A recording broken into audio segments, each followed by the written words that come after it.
Furieux, eh bien je suis très content de vous retrouver aujourd'hui pour une nouvelle vidéo. Une vidéo qui parlera crawler. Qui parlera quoi? Crawler? Ah, crawler! Oui, en fait, crawler. Alors pour ceux qui ne connaissent pas cette discipline, le crawler c'est tout simplement l'équivalent du trial pour la voiture.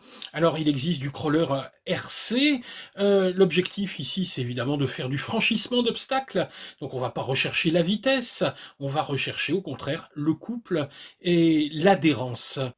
Alors parmi les crawlers, on trouve des engins totalement imaginaires, mais aussi des engins qui sont des semi-maquettes, voire même carrément des maquettes, et qui représentent des véhicules qui existent vraiment. On parle alors de scale ou scaler. Alors moi je suis fan des véhicules de la Seconde Guerre mondiale, et bien évidemment, pour moi c'était la Jeep Willys, le modèle scale à avoir. Alors on va découvrir aujourd'hui un modèle de chez RC Hobby, donc évidemment la Jeep Willys 1941, et vous allez voir que en plus de coûter un peu moins de la moitié de ce que va coûter un Traxxas, on a ici un engin qui a des capacités de franchissement qui sont vraiment très bonnes.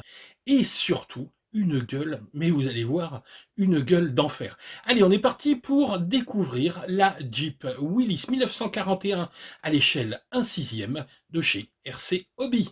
Et bien voilà, on se retrouve, vous voyez, devant un carton qui est quand même un peu mouse, hein, faut pas oublier, ici on va être sur du 1/6, donc normalement quelque chose d'assez grand. Allez, c'est parti pour le déballage. Hop. Donc là au niveau transport, visiblement, ça s'est plutôt bien passé. La boîte arrive en bon état. Alors, voyons ça. Tac. Hop. On va sortir ça. Donc la boîte de transport. Alors il n'y a vraiment aucun souci avec cette boîte de transport. Vous allez vous en rendre compte ici. C'est une boîte en mousse. Donc on a une petite déco.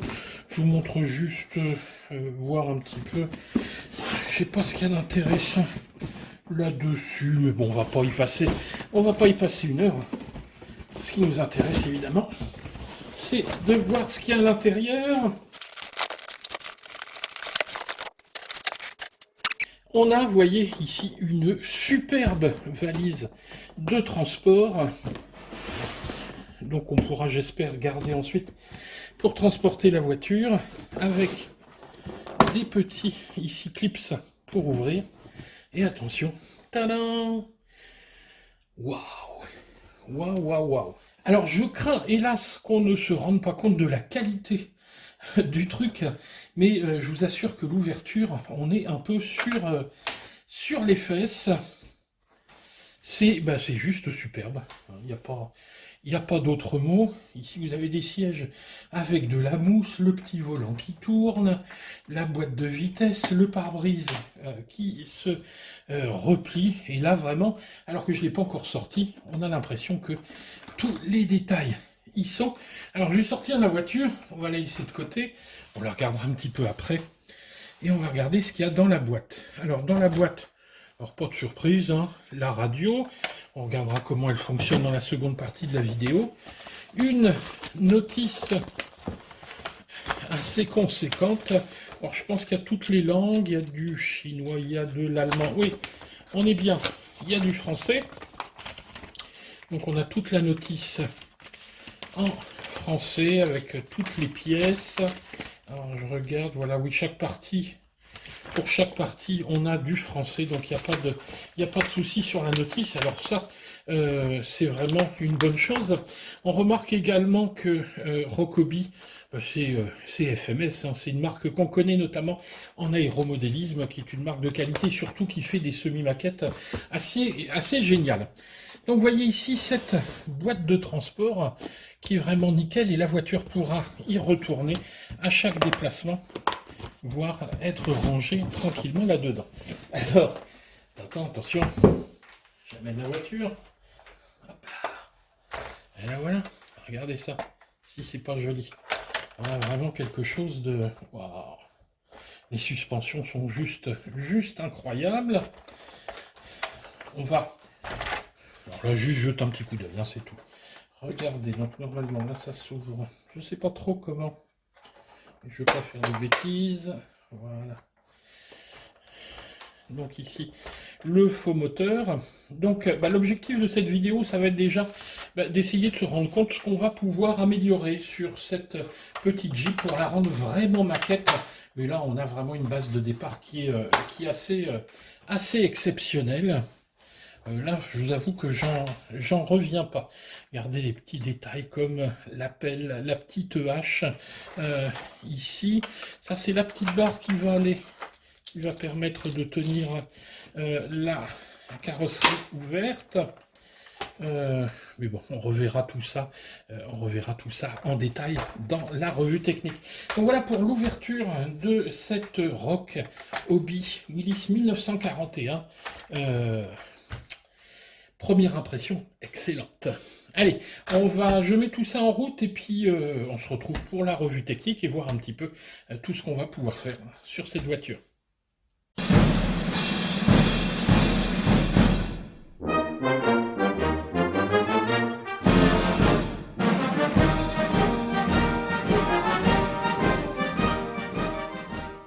Voilà, la Jeep est maintenant prête à rouler.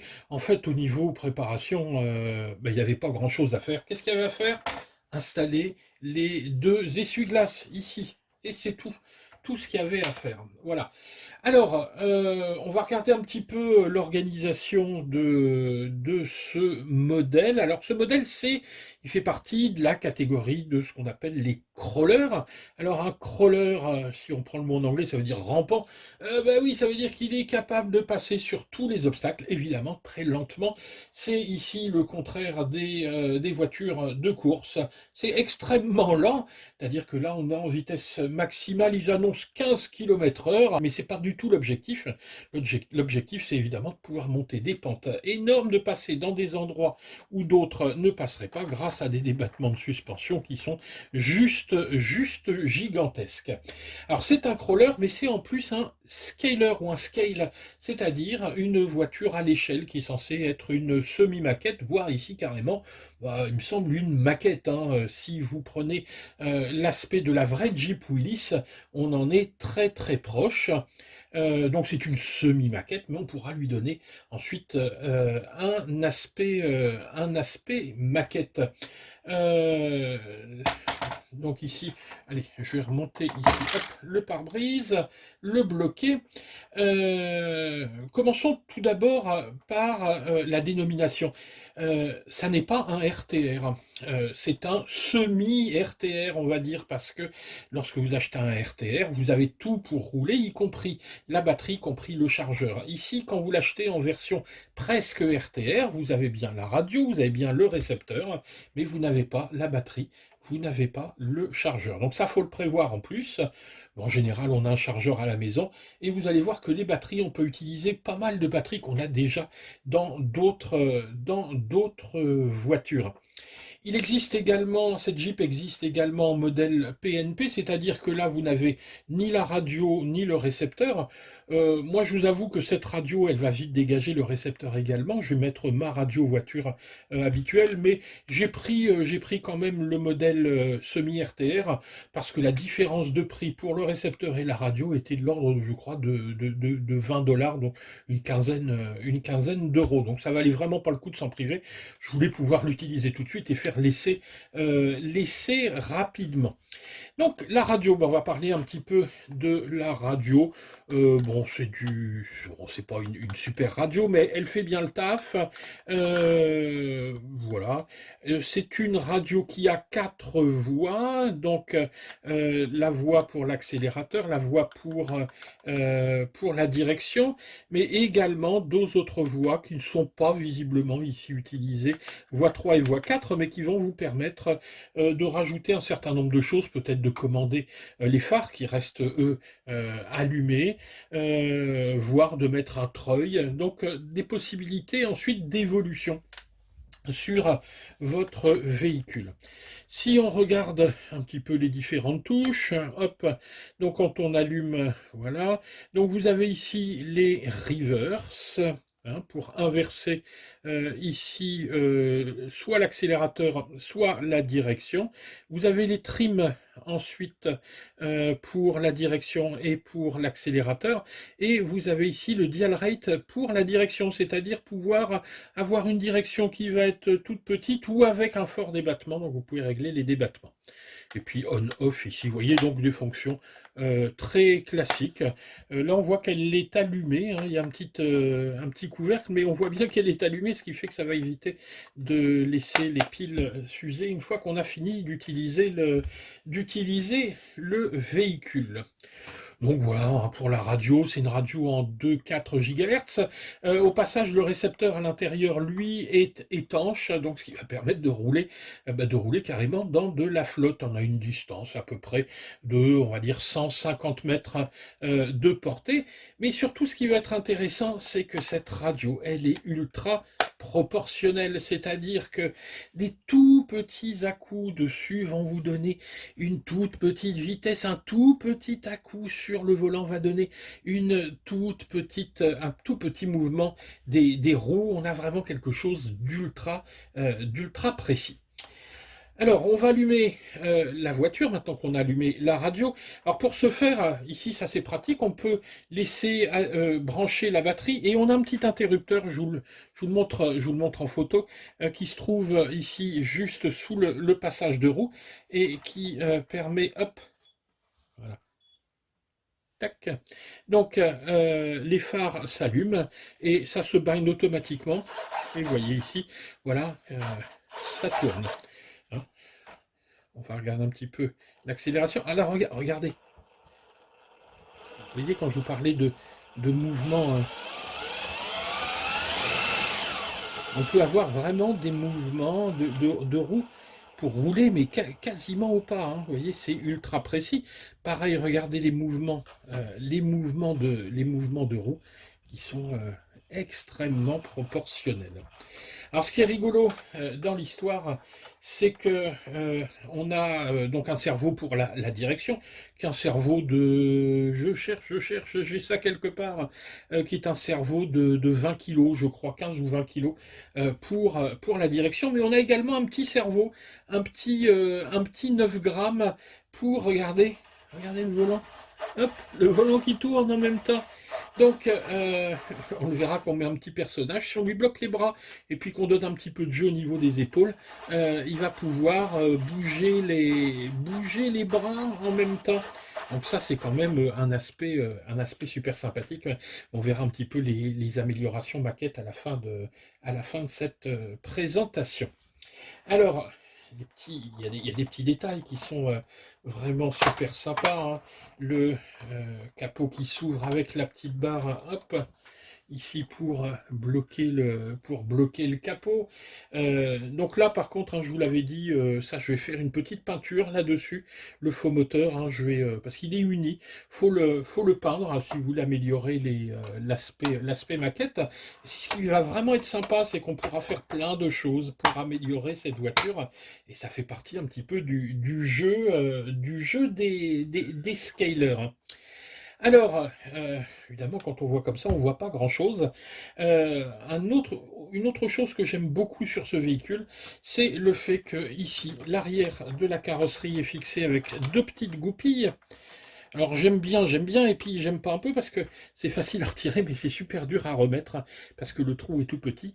Moi, je ferai une petite modification avec un aimant, donc à terme, ces deux goupilles disparaîtront et ça viendra se fixer avec des aimants. La carrosserie va donc se soulever et livrer avec une petite tige métallique qu'on va placer comme ça. Et hop, voilà, on a accès à toute l'électronique, à la motorisation, à la mécanique pour bricoler. Et là, quand on ouvre, eh ben, on a une sacrément bonne surprise. C'est-à-dire que ce qu'on va trouver en mécanique à l'intérieur, c'est pas du crawler de pacotille, croyez-moi. Tout est organisé autour d'un moteur. Donc on va pas tout voir ici, mais je vous passe des photos au fur et à mesure. Un moteur qui est un moteur brush de type 550. Alors on peut s'étonner de ne pas voir du brushless, mais en crawler, les brushed sont légion. Et le 550, c'est ce qu'on utilise principalement.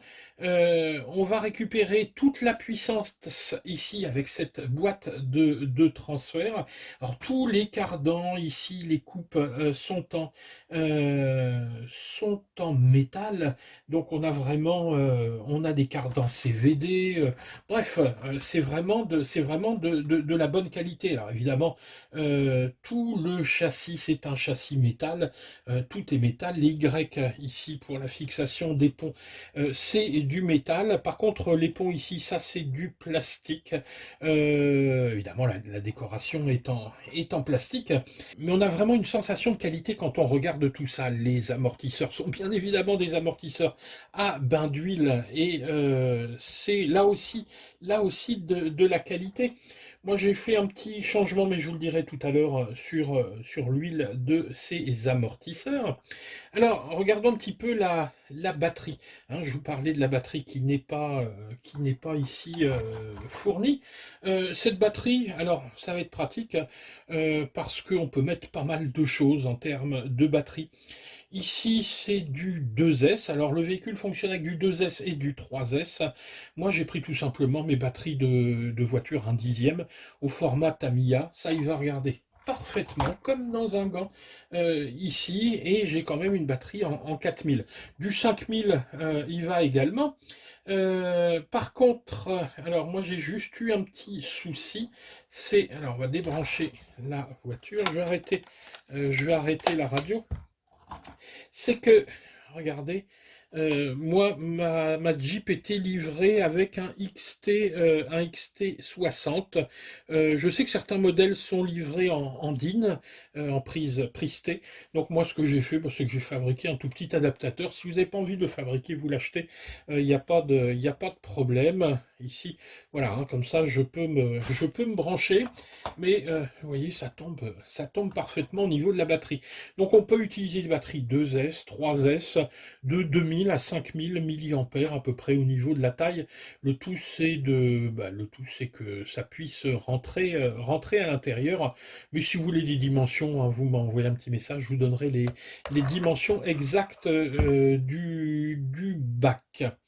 Qu'est-ce que j'ai d'autre à vous montrer? Donc le petit récepteur ici qui est un récepteur 4 voies, un ESC et qui est ici, alors que je ne dise pas de bêtises, c'est un 60 ampères, ce qui est nettement suffisant pour entraîner ce moteur, avec le petit inter hein, qui se retrouve juste sous le passage de roue. Alors ça c'est super pratique. On a deux ponts évidemment ici à l'avant et à l'arrière. On a une structure classique. Je pense que voilà, on a fait à peu près le tour de la mécanique, mais de toute façon il y a pas mal de photos hein, sur le net. Vous irez voir tout ça. Quelques dimensions quand même, parce que ça va être important quand vous allez vouloir l'utiliser. C'est une bébête qui a quand même sa taille. Hein. Elle fait 53 cm de long pour une largeur ici de 26 cm, une hauteur de 27 cm et un empattement qui est de quasiment 33. La garde au sol ici va être d'à peu près 39,5 mm, hein, 4 cm de garde au sol pour un poids total de 4 kg. Alors évidemment, ça ne nous donne pas ce que c'est capable de faire, cette petite bête. Je vous donne des chiffres, c'est bien gentil. Mais ce qui va nous intéresser, Et ça, c'est valable pour tous les crawlers, pour tous les véhicules de franchissement. Il y a 3 angles à connaître. Je vous ai fait une petite animation. Alors, lorsqu'on débute le crawler, évidemment, il y a quelques bases à acquérir. Alors moi, je suis comme vous, hein, j'y connais pas grand-chose. Donc, je me suis renseigné un petit peu et je me suis rendu compte qu'il y avait 3 angles à connaître sur la voiture. L'angle d'attaque, l'angle de sortie et l'angle de rupture. Alors, c'est un petit peu, c'est une petite terminologie, mais vous allez voir, il n'y a rien de bien compliqué. On commence par le premier angle, l'angle d'attaque. On voit sur cette petite animation que je vous ai préparée, l'angle d'attaque, c'est tout simplement l'angle maximum que peut faire une rampe sur laquelle vous allez essayer de monter. Dans le cas de cette Jeep Willys, cet angle d'attaque est quand même assez étonnant. Il est de 58 degrés. Ça veut dire que vous pouvez monter sur un obstacle incliné jusqu'à 58 degrés avant de toucher le pare-choc. Ensuite, l'angle de sortie, c'est exactement la même chose, mais cette fois-ci en descente. C'est l'angle maximum avec lequel vous allez pouvoir sortir d'un obstacle. Alors c'est moins important ici à mon avis que l'angle d'attaque, parce qu'on peut toujours traîner un petit peu sur le pare-choc. Vous verrez dans la démo, on peut, ça passe assez facilement. L'angle de sortie est de 22 degrés sur cette Jeep Willys. Enfin, dernier angle, c'est l'angle de rupture. Là, c'est quand vous passez une bosse. Vous avez passé les roues avant, les roues arrière sont encore derrière la bosse. À quel moment je me trouve en équilibre? C'est là où il faut connaître l'angle de rupture maximum de la voiture, qui est ici de 36 degrés. Ça veut dire que votre obstacle sur lequel vous allez pouvoir vous trouver en équilibre peut avoir un angle maximum de 36 degrés. Donc voilà ici les angles de cette Jeep Willys. Donc je récapitule, angle d'attaque 58 degrés, angle de sortie 22 degrés et angle de rupture qui est ici de 36 degrés. Donc vous voyez que ce véhicule a des aptitudes au franchissement assez intéressantes, mais enfin, on ira quand même tester ça parce que voir les choses sur le papier c'est bien, mais les voir en vrai fonctionner c'est quand même un petit peu mieux. Alors évidemment, quand on achète ce genre de véhicule, ce qui va être intéressant évidemment, c'est son aspect maquette. C'est pour ça qu'on appelle ça un scaler, c'est-à-dire une voiture à l'échelle. Donc l'objectif, et surtout avec cette Jeep, ça va être si possible de la rendre un petit peu ressemblante, et puis d'améliorer, parce que ça va être ça aussi le plaisir qu'on va avoir. Donc moi j'ai commencé ici par un petit chauffeur. Alors, ces chauffeurs, on les trouve facilement parce que l'échelle de la voiture, c'est du 1/6. Il suffit donc d'acheter une petite figurine d'action au format 1/6. On en trouve très très facilement. C'est vraiment le format de base, le 1/6. Il y a plein de petits détails, il y a plein de petits accessoires. Alors je vous montre, on a plein de petits accessoires comme des armes, des uniformes, bref, tout ce qu'on veut et pour pas très cher. Je vous mettrai les liens de toute façon en description. Donc ici, moi j'ai pris un petit personnage pas cher, puis je vais racheter un petit uniforme pour faire un peu plus camouflage. Donc ça c'est vraiment la base. Mais ensuite on va pouvoir améliorer les choses un petit peu en travaillant un petit peu sur, rajoutant un peu de peinture, en vieillissant un petit peu la carrosserie. Moi, ce que j'envisage de faire, j'ai commandé ici une capote qui va venir s'installer sur le dessus, une capote en tissu. Je pense faire un petit peu de vieillissement sur la carrosserie. Ce que j'aimerais bien ici, c'est tout autour mettre des sacoches style Seconde Guerre mondiale. Mon objectif, c'est vraiment de faire un véhicule militaire. Certains partent même de cette base pour faire une Jeep Wrangler, par exemple, c'est-à-dire beaucoup plus moderne, en modifiant les pneus, bref, en modifiant la calandre, etc. Alors, une petite modif qui pourrait être éventuellement intéressante, mais moi ça je la ferai pas parce que je vais pas faire de compétition en franchissement. Certains, pour améliorer l'angle d'attaque dont je vous parlais tout à l'heure, vont tout simplement raccourcir un petit peu ici le pare-choc parce que, vous voyez, le pare-choc est un peu éloigné pour permettre d'avoir un braquage important. Et donc certains vont couper ici ce pare-choc et pour pouvoir le ramener en avant et donc augmenter l'angle d'attaque. Ensuite, plus que je dirais une amélioration esthétique, il y a des petites choses à faire avant de commencer l'utilisation de ce véhicule. La première chose, ça va être, alors, de toute façon, je vous ai fait quelques photos, ça va être de graisser les ponts et de mettre à niveau et peut-être même de changer l'huile des amortisseurs. Ben, on va regarder les photos. Alors, on va commencer par le pont arrière. Vous voyez ici que le pont arrière est fixé par 4 vis qu'on va tout simplement retirer. On va retirer le couvercle du pont. Et bah oui, et là, première surprise, vous voyez qu'au niveau graisse, c'est quand même pas super super. Donc on va rajouter un petit peu de graisse. Moi j'ai pris de la graisse mécanique simple hein, au lithium. Vous pouvez mettre de la graisse marine, bref, de la graisse, tant qu'il y a de la graisse, ça ira. Vous n'hésitez pas, vous tartinez un petit peu à l'intérieur, vous faites tourner et ce sera parfait. Vous faites ça à l'arrière et à l'avant évidemment. C'est le même principe, 4 petites vis, on retire le couvercle, on graisse, on remet le couvercle. Ensuite, deuxième chose, il va falloir s'attaquer aux suspensions. Alors les suspensions, il y a de l'huile dedans, c'est pas le souci. Seulement, je sais pas ce qu'ils ont foutu comme huile. Ils ont dû mettre de l'huile d'arachide, de l'huile de cuisine ou de l'huile de je sais pas quoi, de l'huile de friteuse, mais c'est pas ça qui est ça.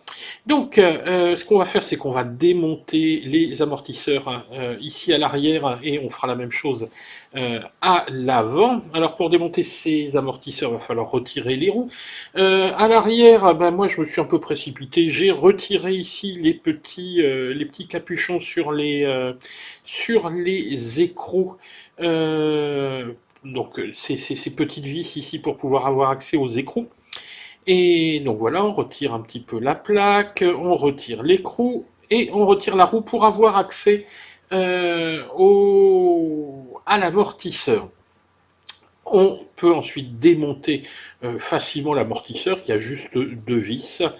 Et il y a une autre méthode, c'est que vous avez 2 petites vis ici sur l'axe de transmission et vous retirez ces 2 vis et vous pouvez retirer la roue complètement. Donc vous voyez, moi je me suis embêté un petit peu à retirer plein de vis à tout démonter alors qu'avec juste 2 vis en 1 minute tout ça est retiré, ça va très vite. Donc voilà ce que ça donne quand on a retiré la roue. Alors de l'huile, moi j'ai pris de l'huile 400 CTS, donc de l'huile silicone pour amortisseur. Donc ça on trouve facilement ça en magasin de modélisme ou sur commande. Ça vaut 5-6 euros, hein, c'est rien du tout. Ça vaut vraiment pas le coup de s'en priver. Alors ici, amortisseur avant, alors là par contre on n'y coupe pas, il faut retirer les petits enjoliveurs ici. Alors bon, c'est vite fait, hein, bon c'est 5 vis. Ensuite on dévisse l'écrou, on retire la roue pour avoir accès à l'amortisseur avant et on va faire exactement la même chose, c'est-à-dire qu'on va démonter le petit capuchon en haut de l'amortisseur et on va mettre de l'huile à l'intérieur. On fait bien monter et descendre le piston pour enlever toutes les bulles. Et puis ensuite, il n'y a plus qu'à remonter. Alors, regardez, je vous ai fait une petite vidéo pour voir la différence. Alors, voyez, à l'arrière, là, j'ai fait les... voyez, hein, on a quelque chose de très souple, ça remonte bien tranquillement, alors qu'à l'avant, c'était pas encore fait. Regardez, voilà. Hein. Donc, c'est quand même pas super comparé à l'arrière où c'est fait, là. Voilà, hein, vous voyez bien la différence, juste avec de l'huile. Voilà, donc un petit peu cette Jeep 1931. Moi, je vous avoue que je suis complètement fan du véhicule. Déjà, le vrai véhicule, mais ensuite cette reproduction qui est vraiment époustouflante. Donc c'est pour ça d'ailleurs que je l'ai choisi parce que je voulais vraiment un modèle très très réaliste. Elle est vraiment, voilà, moi je suis tombé sur le cul. Elle est vraiment superbe. Alors, c'est bien d'être jolie, mais encore faut-il pouvoir rouler, c'est ce qu'on va aller faire. On va aller essayer ce superbe modèle 1/6. Alors si cette petite vidéo de présentation vous a plu, surtout comme d'habitude, vous mettez un petit pouce vers le haut. Si vous n'êtes pas abonné, pensez à vous abonner, puis à allumer aussi la petite cloche pour avoir les notifications. Et surtout, si vous commandez en Chine, alors que ce soit chez Banggood, que ce soit chez AliExpress, chez RC Going, hein, qu'on administre un petit peu avec JF ou chez tous nos partenaires, pensez à utiliser nos liens affiliés. C'est le seul moyen pour nous. C'est comme ça qu'on finance la chaîne, hein, parce que vous doutez bien, nous, on n'a pas les moyens de s'acheter tout ça. Donc, c'est des produits qu'on fait tourner, qu'on garde pas tous, hein, parce qu'il faut malheureusement les revendre. Celui-là, il a été payé avec ma poche. Celui-là, je vais le garder. Voilà, allez, on va rouler. Ciao les gars!